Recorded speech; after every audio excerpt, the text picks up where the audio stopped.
श्री स्वामी समर्थ. जय जय स्वामी समर्थ. नमस्कार मैत्रिणींनो, स्वागत आहे तुम्हा सर्वांचं पुन्हा एकदा माझ्या या नवीन व्हिडिओमध्ये. तर आज आहे शनिवार 3 जानेवारी आणि आज वारच आहे शनिवार आणि या दिवशी आलेली आहे पौष महिन्यातील पौर्णिमा तिथी, जिला आपण शाकंभरी पौर्णिमा म्हणत असतो. तर हा जो दिवस आहे तर तो नवरात्रीचा शेवटचा दिवस आहे आणि म्हणून आज ही शाकंभरी पौर्णिमा साजरी करण्यात येणार आहे. तर आज आपण वेळात वेळ काढून ही जी कहाणी आहे तर ती नक्कीच ऐकायची आहे. ही जर कहाणी तुम्ही ऐकली तर तुमच्या सर्व इच्छा मनोकामना पूर्ण होतील. या दिवशी पौर्णिमेचं व्रत करण्याला विशेष असं महत्त्व दिलं जातं. या दिवशी आपण जर संकल्प करून व्रत केलं तर त्याचं फळ जे आहे तर ते आपल्याला निश्चित स्वरूपामध्ये मिळत असतं. चला तर मग या कथेला सुरुवात करूया. प्राचीन काळी बघा, म्हणजे प्राचीन काळामध्ये दुर्गम नावाचा एक अतिशय क्रूर राक्षस होता.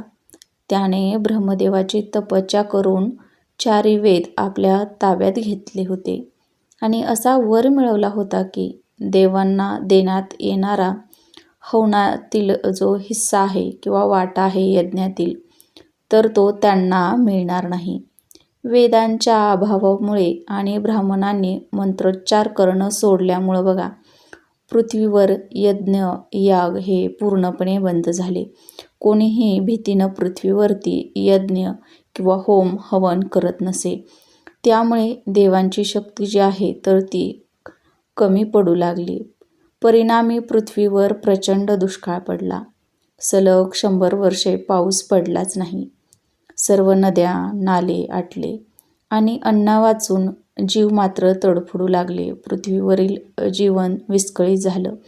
चराचर सृष्टी संकटात आल्याचं पाहून सर्व ऋषी मुनींनी आणि देवतांनी हिमालयातील शिवालिक पर्वतावर जाऊन आदिशक्तीची प्रार्थना केली.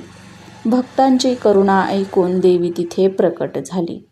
सृष्टीची दयनीय अवस्था पाहून तिच्या डोळ्यातून अश्रू वाहू लागले. तिच्या डोळ्यातील अश्रूंनी पृथ्वीवरती नद्या पुन्हा भरून वाहू लागल्या. त्यानंतर देवीनं आपल्या शरीरातून अनेक प्रकारच्या पालेभाज्या म्हणजेच शाक, त्यामध्ये भाज्या, फळे, धनधान्य उत्पन्न केले, ज्याद्वारे तिनं भुकेलेल्या जीवांची भूक भागवली आणि तिनं उत्पन्न केलेल्या म्हणजेच उगवलेल्या पालेभाज्या, फळे यामुळं जनतेचं पालनपोषण झालं. शाक म्हणजे भाज्या आणि भाज्या धारण केल्यामुळं देवीला शाकंभरी असे नाव पडले. या दिवशी बघा, म्हणजेच यानंतरनं देवीनं दुर्गम राक्षसाचा वध करून त्याच्या तावडीतून वेद सोडवले आणि पुन्हा एकदा नव्यानं धर्माची स्थापना केली. ज्या दिवशी देवी प्रकट झाली तो दिवस पौष पौर्णिमा होता. म्हणूनच या दिवसाला शाकंभरी पौर्णिमा म्हणून ओळखलं जातं. ही जी पौर्णिमा आहे तर ती शाकंभरी पौर्णिमा म्हणून ओळखली जाते. या दिवशी देवीला 60 भाज्यांचा भोग जो आहे तर तो दिला जातो. 60 भाज्या करून देवीला नैवेद्य अर्पण केला जातो. या दिवशी भाज्या ज्या आहेत तर त्या देवीला अर्पण करण्याला विशेष असं महत्त्व दिलं जातं.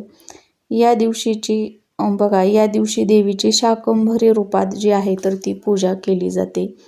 देवीला विविध प्रकारच्या भाज्यांचा नैवेद्य अर्पण केला जातो.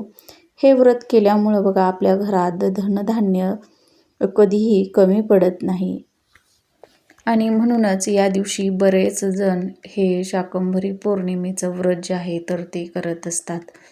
हे व्रत करून सायंकाळी देवीची कथा ऐकत असतात आणि म्हणूनच त्यांची प्रत्येक इच्छा मनोकामना जी आहे तर ती लवकरात लवकर पूर्ण होत असते. तर ही कथा तुम्हाला कशी वाटली नक्की सांगा. आवडल्यास व्हिडिओला लाईक करा, शेअर करा आणि चॅनलवर नवीन आला असाल तर प्लीज चॅनलला सबस्क्राईब करा.